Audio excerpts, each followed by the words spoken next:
Praise the Lord. இயேசு கிறிஸ்துவின் இனிய நாமத்தினாலே இந்த உயிர்த்தெழுந்த நாளின் காலை வேளையிலும் உங்கள் யாவருக்கும் உயிர்த்தெழுதல் வாழ்த்துதலை நான் தெரிவித்துக் கொள்கிறேன். இந்த உயிர்த்தெழுதல்ங்கிற வார்த்தை எப்போ தேவைப்பட்டது? ஆனால் மரணம் வந்தபடினால்தான் இந்த உயிர்த்தெழுதல்ங்கிற வார்த்தை நமக்கு தேவைப்பட்டது. மரணம் எப்படி வந்தது அப்படின்னு நம்ம சொல்லும்போது எப்பவுமே எல்லா சத்தியங்களுக்கும் எல்லா விதமான காரியங்களுக்கும் மூலஸ்தானம் எங்கே இருக்குன்னு பார்த்தா நீங்கள் ஆதியாகம புஸ்தகத்துக்களை தான் போக முடியும். ஆதாம் ஏவாளை ஆண்டவர் சிருஷ்டித்த பிறகு ஏவாள் ஒரு நாள் ஆண்டவர் எந்த பழத்தை சாப்பிடக்கூடாதுன்னு சொன்னாரோ அந்த பழத்தை சாப்பிட்டு அந்த மரணத்தை அவள் என்ன செய்யறாள்? ஏற்றுக்கொள்கிறான். அவள் வழியா மீண்டும் அந்த மரணம் வருகிறது. இந்த மரணத்தை அவள் யாற்ற கொண்டு கொடுக்கிறாய்னா ஆதாம் கையில கொண்டு கொடுத்து இந்த மரணம் என்ன செய்து பரவ தொடங்கிவிட்டது.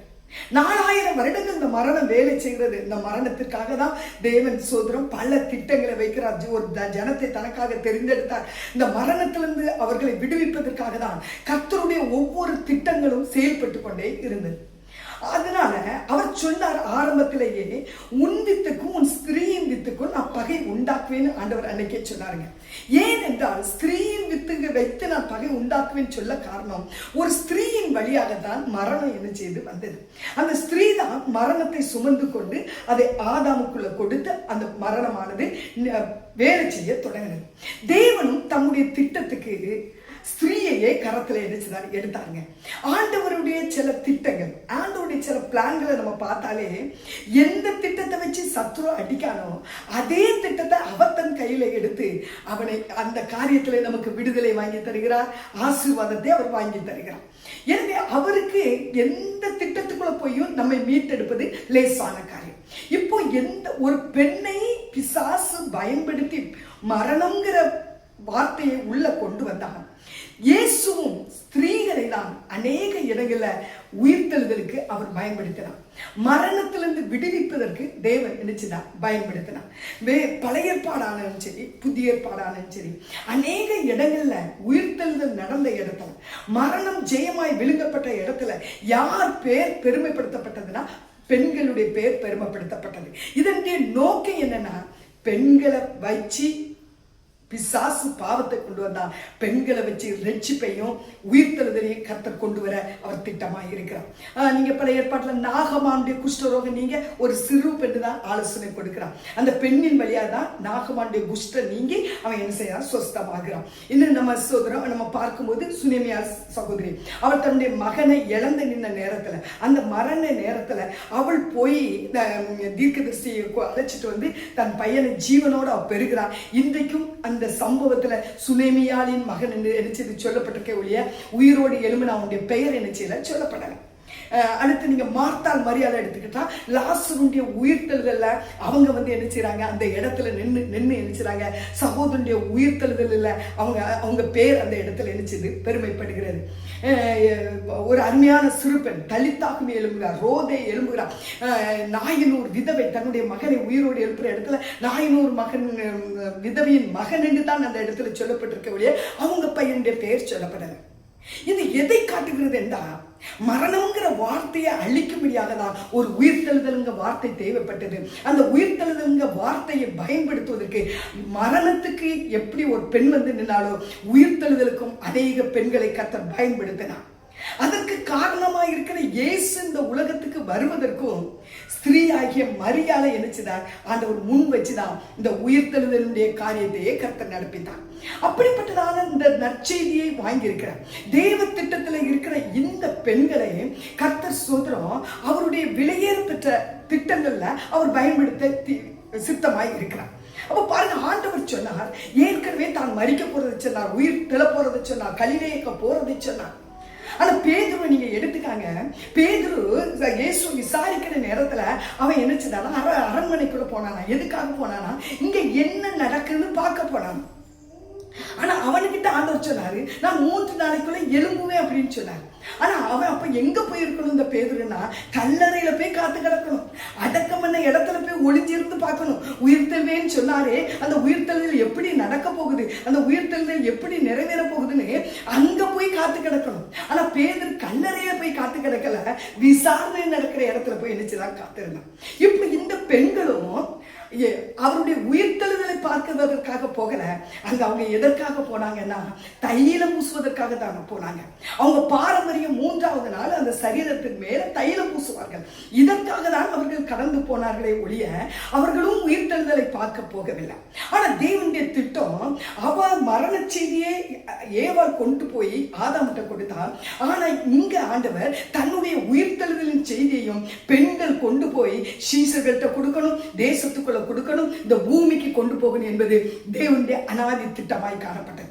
எனவே முதல் செய்தியை அவர்களுக்கு ஆண்டவர் கொடுத்தார். இப்ப பாருங்க, அவர்கள் பயந்து நிற்கிற நேரத்தில் தூதன் அவர்கள்ட்ட ஒரு வார்த்தை சொல்றான். யாருக்கிட்ட? உயிர்த்தெழுதலின் செய்தியை பரப்ப வேண்டிய அவர்களிடத்துல அவன் ஒரு வார்த்தையை கேட்கிறான். அதை இன்னைக்கு உங்க முன்பாக லூக்கா எழுதின சுவிசேஷம் 24ஆம் அதிகாரம் 5வது வசனத்துல தூதன் அவர்களை பார்த்து சொல்கிறார், உயிரோடு இருக்கிறவரை நீங்கள் மரித்தோர் இடத்தில் தேடுகிறது என்ன? ஆண்டவர் இந்த உயிர்த்தெழுதலின் காலவேளையிலே நமக்கு தந்திருக்கிறதான வார்த்தை என்னன்னா, உயிரோடு இருக்கிறவரை மரித்தோர் இடத்துல நீ ஏன் தேடுகிறாய்? இன்றைக்கு அநேக நேரங்களில் கிறிஸ்தவர்கள்னு சொல்றோம், பாரம்பரிய கிறிஸ்தவங்க சொல்றோம், 3-4 தலைமுறை நாங்கள் கிறிஸ்தவராக இருக்கோம் என்று சொல்றோம். ஆனா அநேக நேரத்துல உயிர்த்தெழுதலின் ஆசீர்வாதத்தை, உயிரோடு இருக்கிறவரை, நன்மைகளை நம்ம எங்க போய் தேடிக்கிட்டு இருக்காங்கன்னா மரித்தவர்களிடத்துல போய் தேடுறாங்க. மரித்த செத்து போன ஆவிகள்கிட்ட போய் தேடுறாங்க, செத்து போன வாழ்க்கை வாழ்றவன்கிட்ட போய் தேடுறாங்க, மந்திரவாதி கிட்ட போறாங்க, குறிச்சொல்றவன்கிட்ட போறாங்க. இதெல்லாம் செய்கிறது யார் தெரியுமா?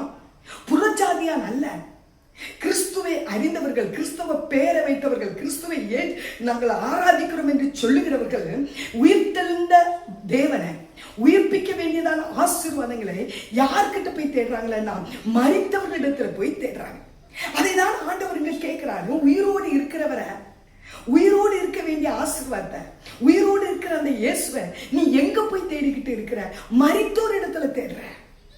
மரித்தோர் இடம் கல்லற, அந்த கல்லறையில போய் நீ ஏன் தேடிக்கிட்டு இருக்கன்னு தூதன் நினைச்சிரா அவங்களுக்கு ஒரு சத்தியத்தை நினைச்சிரா வெளிப்படுத்துறான். அருமையான கர்த்தருடைய பிள்ளைகளை ஆண்டவர் இன்றைக்கு கேட்கிறான், நீ எத்தனை நேரம் மரித்தோர் இடத்துல போய் கெஞ்சிக்கிட்டு இருக்க?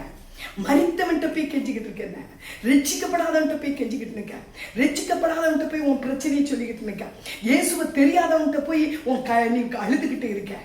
நீ எங்க அழ வேண்டும்? எந்த பிரசனத்துக்குள்ள வர வேண்டும்? உயிர்ப்பிக்கிற தேவனுடைய பிரசனத்துக்குள்ள வர வேண்டும்.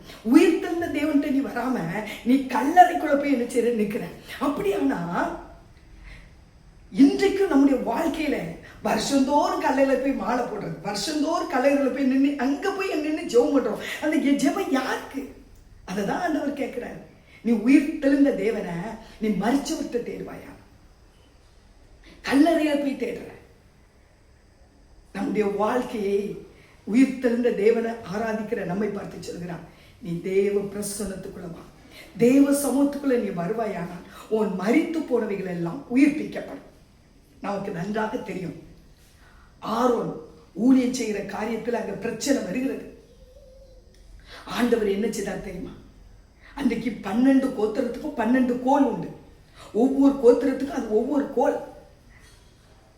அதனால ஆண்டவர் சொல்றார், ஆரோன் கோலையும் மற்ற எல்லாருடைய கோலையும் வாங்கி ஏன் பிரசன்னத்துல கொண்டு வை, ஏன் சமூகத்துல கொண்டு வைன்னு மோசைக்கு சொல்றார். 12 கோல் வைக்கப்பட்டது, அந்தந்த கோல் அவங்கவுங்க கோத்திர பேர் எழுதி வைக்கப்பட்டது. ஆனா ஒரு ராத்திரியில ஆரோன் கோல் துளிர் விட்டு, இலை விட்டு, கிளை விட்டு, பூ பூத்து, காய் காய்த்து, அது கனியை என்ன செய்ததான் கொடுத்ததான். எதனால தெரியுமா? பிரசனத்துக்குள்ள வந்ததுனால.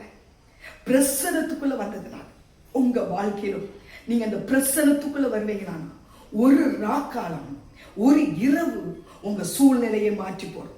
உங்க இரவு பட்டு போனதை எல்லாம் துளிக்க வைக்கும். அதற்கு பல மாதங்கள் தேவையில்லை, பல வருடங்கள் தேவையில்லை. தேவனுக்கு ஒரு இரவு போதுங்க. யாக்கோபு ஒரு துளிர் விடுதலை கண்டுபிடிப்பதற்கு ஒரு இரவுக்கு ராக்காலம் தான் போராடினான். இயேசு நம்முடைய ரட்சிப்பின் திட்டத்தை வாங்குவதற்கு ஒரு ராக்காலத்துல தான் அவர் ஜெபித்தார். ஆண்டவர் சொல்கிறார், தேவ பிள்ளையே, கர்த்தருடைய மகளே, உயிர்த்தெழுதலை கொண்டாடுகிற பிள்ளையே, நீ உயிர்த்தெழுந்த தேவனை மரித்தோர் இடத்துல போய் தேடாத, மரித்தவர்கிட்ட போய் நின்று புலம்பாத.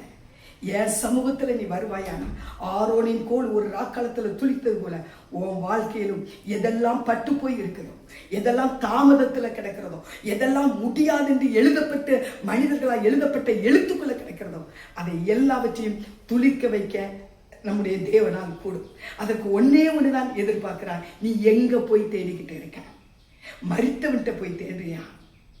கல்லறையில போய் தேடுறியா? உயிரோடு இருக்கிறவற்றை போய் தேடுகிறையா? அதுதான் அன்னைக்கு தூதர்கள் அந்த மரியாதை அந்த ஸ்திரீகள் கூட போன ஸ்திரீகளை பார்த்துக்கணும். உயிரோடு இருக்கிறவரை மரித்தோர் இடத்தில் தேடுகிறது என்னங்கிற கேள்வியை வைத்தார். அருமையான கர்த்தருடைய பிள்ளைகளை, தேவன் எதை செய்தாலும் திட்டங்களும் தீர்மானங்களோடு செய்கிற தேவன். விழுந்து போன அந்த சந்ததியை மீட்டெடுக்க யாரை விளைவித்தாரோ அதையே கொண்டு வந்து தேவன் உயிர்த்தெழுதல் செய்தியை இன்னைக்கு பூமிக்கு சொல்லும்படியாக 4 சுவிசேஷத்திலுமே பெண்களை தான் நினைச்சு சொல்லப்பட்டிருக்கிறது. அப்படியானால் தேவனால் எதையும் செய்ய முடியும். நீங்க வெட்கப்பட்ட இடத்துல, நீங்க தலை குனிந்த இடத்துல, உங்க கோல் பட்டு போன இடத்துல உங்களை துளிக்க வைக்க எந்த காயை உங்களுக்கு விரோதமாய் நகட்டினானோ சத்துரு, அதே காயை கர்த்தர் எடுத்து உங்களை ஆசீர்வதிக்க வல்லமை உள்ளவராய் இருக்கிறார். ஆனால் நீங்க செய்ய வேண்டியது மரித்தோர் இடத்துல போய் நிற்காதீங்க, மரித்த இடத்துல போய் நிற்காதீங்க. அவருடைய சமூகத்துல ஒரு பிரசனத்துக்குள்ள வாங்க.